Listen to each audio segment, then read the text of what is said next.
दोस्तों, आपने कई बार लोगों को कहते सुना होगा कि मेरे नसीब में ही नहीं है, या नसीब में होता तो जरूर मिल जाता, या फिर यह कहावत कि नसीब से ज्यादा किसी को नहीं मिलता जरूर सुनी होगी।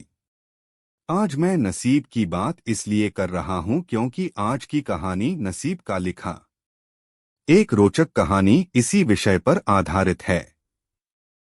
15वीं सदी की यह कहानी है। किसी एक गांव में बहुत ज्ञानी पंडित रहा करता था। पंडित आजू बाजू के सारे ही गांवों में बहुत प्रख्यात था और इसी वजह से धनवान भी। पंडित का परिवार ज्यादा बड़ा नहीं था। पंडित अपनी पत्नी के साथ अपने बहुत बड़े घर में अकेला रहता था क्योंकि पंडित को कोई बेटा था नहीं और एक बेटी थी जिसका विवाह पास के गांव वाले एक श्रीमंत लड़के से हो चुका था। पंडित ने शादी से पहले अपने होने वाले दामाद की अच्छे से जांच पड़ताल की थी और अपनी बेटी का भविष्य भी ठीक से पढ़ा था, तब जाकर उसने बेटी की शादी की थी। लेकिन चंद सालों में ही पंडित का दामाद बुरी आदतों के चंगुल में फंस गया। जुआ और शराब की बुरी लत ने उन्हें सड़क पर लाकर रख दिया था। अपने बेटी की ऐसी दुर्दशा देखकर पंडित की पत्नी काफी दुखी होती थी और अक्सर पंडित को कहा करती थी, तुम जाकर उनकी मदद कर आओ। पंडित हमेशा अपनी बीवी को यह कहकर उनकी मदद करने के लिए मना कर देता था कि अभी कुछ समय तक उनका बुरा वक्त चलना है। हम चाहे कितनी ही कोशिश कर ले, जो उनके नसीब में नहीं है वह उन्हें नहीं मिल पाएगा। पंडित की ऐसी बातों से उसकी पत्नी काफी दुखी हो जाया करती थी और मन ही मन सोचती थी कि कैसा स्वार्थी पिता है, अपनी बेटी को इतने कष्टों में देखकर भी उसकी मदद करने के लिए मना करता है। आखिर भगवान ने जो इतना सारा धन धान्य दिया है उसका क्या करेंगे? हमें कोई और औलाद भी तो है नहीं, ले देकर एक यही बेटी है और उसके लिए भी कुछ नहीं करेंगे तो किसके लिए करेंगे? पंडित ऐसा नहीं सोचता था। ऐसा नहीं है कि पंडित अपनी पुत्री से प्रेम नहीं करता था, लेकिन उसने अपनी पुत्री की कुंडली इतने अच्छे से पढ़ी थी और वह यह पहले से ही जानता था कि वह चाहे किसी भी लड़के से शादी करती, लेकिन उसके जीवन में यह समय आने वाला ही था और बिना इसे भुगते उसको छुटकारा नहीं मिलने वाला था। एक दिन खाने पीने के लिए भी मोहताज हो चुके पंडित के बेटी और दामाद उसके घर पर आए। पंडित ने और उसकी बीवी ने दोनों का खूब आदर सत्कार किया और खूब अच्छा खाना खिलाया। बेटी और दामाद की पंडित से सहायता मांगने की हिम्मत ना हुई, इसलिए वह बिना बोले ही वापस अपने घर को लौटने लगे। लेकिन माँ तो माँ होती है, पंडिताइन से रहा नहीं गया और बिना पंडित की इजाजत के उसने चोरी छुपे बूंदी के लड्डू बनाकर उसमें सोने के सिक्के रख दिए और बेटी और दामाद को दे दिए ताकि बेटी और दामाद की कुछ आर्थिक सहायता हो सके। पंडिताइन यह भी जान गई थी कि बेटी और दामाद शर्म के मारे उनसे मदद नहीं मांग रहे थे, इसलिए उसने बेटी और दामाद को भी लड्डुओं में छिपे सिक्कों के बारे में कुछ नहीं बताया।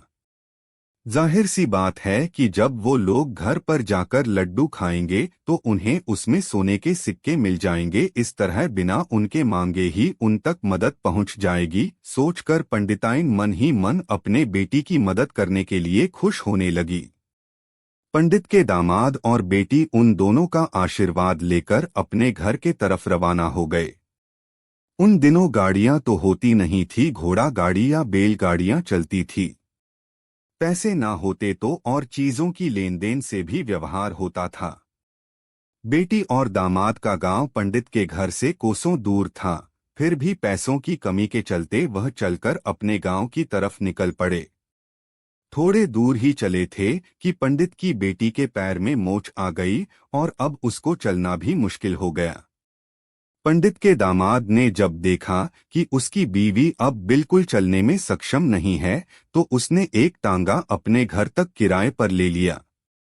दोनों पति पत्नी टांगे में बैठकर घर तक पहुंच गए, लेकिन टांगे वाले को देने के लिए उनके पास पैसे थे नहीं, इसलिए पंडिताइन ने जो बूंदी के लड्डू उन्हें दिए थे वही किराए के तौर पर उस टांगे वाले को दे दिए। तांगे वाला बूंदी के लड्डू को लेकर वहां से चला गया। तांगे वाला अपने घर की तरफ जा रहा था, तब उसे एक हलवाई की दुकान दिखी। उसने सोचा कि थोड़े से बूंदी के लड्डुओं से मेरे घर के लोगों का पेट थोड़ी भरने वाला है। इससे अच्छा मैं इन बूंदी के लड्डुओं को बेचकर उनसे कुछ चावल खरीद लेता हूँ। तांगे वाले ने बूंदी के लड्डू हलवाई को बेच दिए।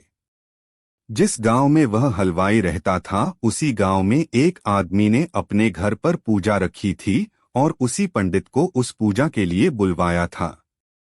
पूजा में लगने वाले प्रसाद के लिए उस आदमी ने उसी हलवाई से बूंदी के लड्डू लिए जहां पर उस टांगे वाले ने बेचे थे।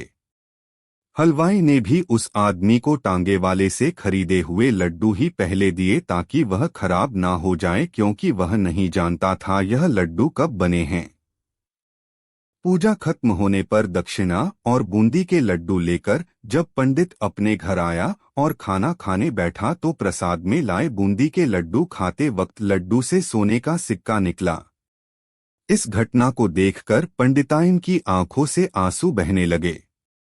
पंडित ने जब पंडिताइन से उसके रोने का कारण पूछा तो पंडिताइन ने पंडित को सब कुछ बताया और पंडित से उनकी बातों पर भरोसा न करने के लिए माफी मांगी।